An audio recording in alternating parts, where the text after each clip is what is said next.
السلام علیکم۔ کیمران کے ساتھ میں ہوں جاوید ملک، اور ایک اہم خبر شامل کرتے ہیں۔ ڈپٹی کمشنر چکوال محترمہ سارہ حیات نے انسداد پولیو پروگرام کا افتتاح کر دیا۔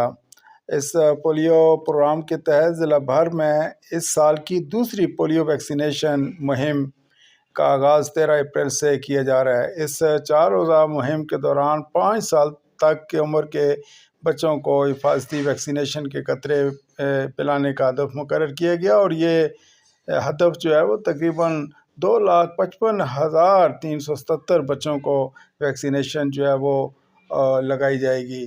تو آپ دیکھ سکتے ہیں جی، اس موقع پر سی او ہیلتھ ڈاکٹر سعید اختر سمیت دیگر متعلقہ افسران اور پولیو ٹیم بھی موجود ہے۔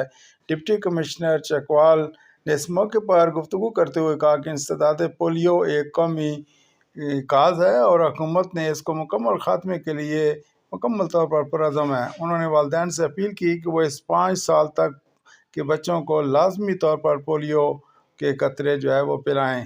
تو آپ دیکھ سکتے ہیں کہ اس مہم کا آغاز کیا گیا ہے، اور اس مہم کو کامیابی کے ساتھ ڈپٹی کمشنر چکوال لے کر چل رہی ہیں۔ اور